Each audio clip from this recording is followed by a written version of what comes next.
বসেন, আপনি ওখানে বসেন, আপনি তো এখন আমি আচ্ছা, এটা ছিল বিকাশের স্টাইল আছে। আমি কিন্তু আমি কিন্তু কোনো বিজ্ঞানী না, আমি খুবই সাধারণ একজন মানুষ। বিজ্ঞান আমি বুঝিও না বেশি, বিজ্ঞান আমি বেশি বুঝিও না। তবে এই ডিপার্টমেন্টে আমি একাডেমি সেশনে ভর্তি হয়েছিলাম, 8 বছর লাগছে, 89 পাস করে বেরিয়ে গেছি। 10-11 ম্যাথ করছি, চাকরি করে হতাশ ছিলাম আমি। আচ্ছা, আমার বন্ধুরা সব প্রফেসর হলো, ইউনিভার্সিটি এই হলো সে হলো, আমি কি কিছুই হতে পারবো না।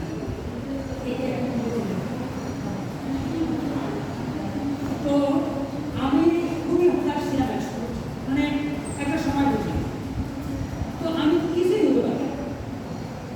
কিন্তু সর্বশেষে বলে না উস্তাদের মায়ের শেষ রাতে, আমি কিন্তু এখন এসে দেখলাম আমি যদি আমাদের এই ডিপার্টমেন্টে 10 জন লোক সাকসেস থেকে থাকে, সম্ভবত আমি জানতে আছি। আমি কি বলতে পারলাম বুঝতে কি করি 10 জন লোক।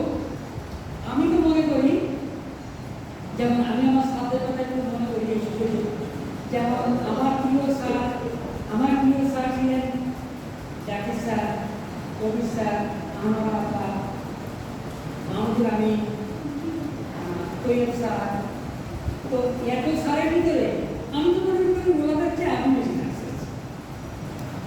কেন? যে আমার প্রেজেন্টেশন চলছে, সমস্যা আমার প্রেজেন্টেশন চলছে, তো আমার সাথে চেয়ে আমি কেন সাকসেস, এইটা আমি এই জন্য বলছি। সাথের তো সব নেই, আর এরাই, এবং আমি আপনাদের সামনে কথা বলছি, তো আমার সাকসেস তো বেশি। কি আপনাদের কি বুঝতে অসুবিধা হচ্ছে? আচ্ছা দেখেন, আমার আরো সাকসেস আছে, আমার আরো সাকসেস আছে। আমি এই জন্য বলছি যে আমি একটা বই লিখেছি, আমার বইটা হলো একটু বড়, বইটা একটু ব্যাগানি। আমার স্যাররাও তো অনেক বই লিখেছে, কিন্তু এত বড় বই আমার কোনো স্যার বই নেই। আমি আমার বইতে আছে 800 পেজের উপরে। আমার এই স্যাররা কয়েক বছরে বই লিখে দিয়েছে, আর আমার এই বইটা লিখতে সময় লাগছে মোর দ্যান 27 ইয়ার্স। 7-8 বছরের উপরে লিখেছে আমার এই বইটা। ঠিক আছে, তো আপনারা আমার ধৈর্যটা দেখছেন। আমি কিন্তু আমাদের 10 মিনিট সেটা দেবেন, আমাকে 10 মিনিট দেবেন তো? হ্যাঁ, আপনি কি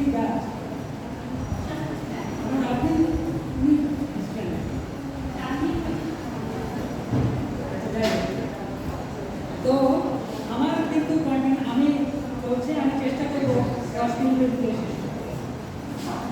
তো আমি আমার এই বইটা একটু শুধু শুনি, আমি বিশ্বাসকে বিশ্বাস করি, আমি অবিশ্বাসটাকে অবিশ্বাস করি।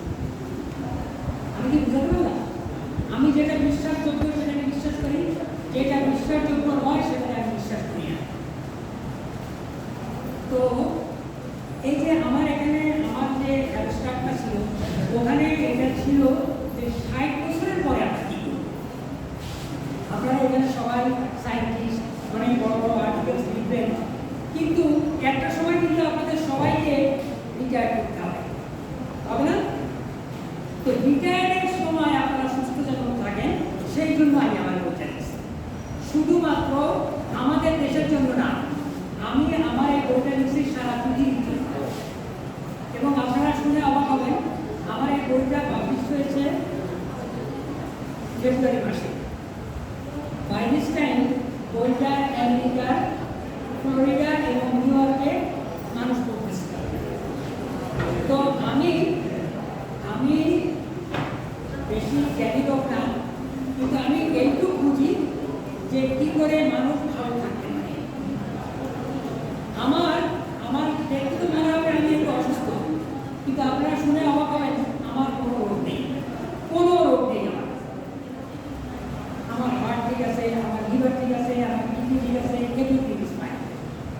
এবং আমি আশা করি খুব দ্রুত সময়ে আমি খুব অসুস্থ হব, সেটাও আমি বিশ্বাস করি। এই যে করোনা ভাইরাসে, করোনার সময় আপনারা হয়তো অনেকেই ভ্যাকসিন দিয়েছেন। আমি কিন্তু করোনার ভ্যাকসিন দিই নাই। আমার মিসেস দিয়েছে, আমার বাচ্চারা দিয়েছে, কিন্তু আমি দিই নাই। আমার বিশ্বাস ছিল আমার শরীর ফিট, অতএব ওসব ভ্যাকসিন আমার লাগে না, এবং আমি দিই নাই। এবং আমি বড় করে বিশ্বাস নাকি আছে কিনা। তো আমি যেটা বলতে চাচ্ছি যে 60 বছর বা তারপরে যদি আপনারা সুস্থ থাকতে চান, তাহলে আপনাদেরকে ন্যাচারাল খাবার খেতে হবে। ন্যাচারাল খাবার খেতে হবে, কোনো প্রকার আর্টিফিশিয়াল বা যেটাকে বলে প্রসেস ফুড খাওয়া যাবে না। আমি কোনো প্রকার প্রসেস ফুড সাধারণত খাই না, কিন্তু পরিস্থিতি বাধ্য করলে হয়তো মাঝে মধ্যে খাই, কিন্তু সাধারণত আমি কোনো প্রকার প্রসেস ফুড খাই না। তো প্রসেস ফুড খাই না, যে কারণে আমার শরীরে কোনো বাড়তি চর্বি নেই, কোনো বাড়তি চর্বি আমার নেই। তো আপনারা যত বেশি পড়াশোনায় করেন, যত রিসার্চই করেন না কেন, চর্বি যদি একবার আপনার শরীরে হয়, তাহলে কিন্তু আপনি অসুস্থ হয়ে যাবেন, হবেন কিনা? তো যাই হোক, আমার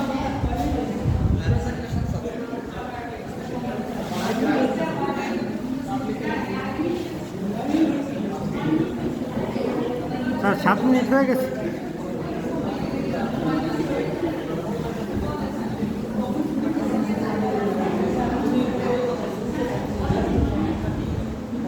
আচ্ছা, প্রেজেন্টেশন শেষ হতে আমার একটা প্রশ্ন আপনার কাছে। আচ্ছা, যাই হোক, আমি আর বেশি কথা বাড়াতে চাচ্ছি না। আমি চাই এই বইটা আমি আমাদের লাইব্রেরিতে দিয়েছি, কেনার মতো আমি কাউকে বলবো না আপনারা বই কিনেন। আমি শুধু বলবো আপনারা বইটা পড়ে দেখেন, আপনাদের ভালো লাগবে, পড়ে দেখেন। তারপরে যদি ওইভাবে মানে আমার এখানে মেডিকেল সায়েন্স বইয়ে 12টা চ্যাপ্টার আছে। 12টা চ্যাপ্টার ভিতরে আপনারা অনেক কিছুই জানেন, কিন্তু মেডিকেল সায়েন্স চ্যাপ্টারটা হলো ওয়ার্ল্ড ফেমাস। পৃথিবীতে আমার মতো করে ওয়ার্ল্ড ফেমাস করে কেউ মেডিকেল সায়েন্সটা দেখেনি। কারণ আমার এখানে 12 বছর আমি ওষুধ কোম্পানির সাথে মোর দ্যান 12 বছর কাজ করছি। সেই গবেষণার আলোকে আমি বইটা দিয়েছি, এবং আমি বিশ্বাস করি একদিন আমার বইটা মানুষ দেখবে। তো আমার বক্তব্য প্রায় শেষের পর্যায়ে। আমি আপনাদেরকে বলবো, বইটা আমি লাইব্রেরিতে দিয়েছি, আপনারা একটু দেখেন, আপনাদের ভালো লাগবে।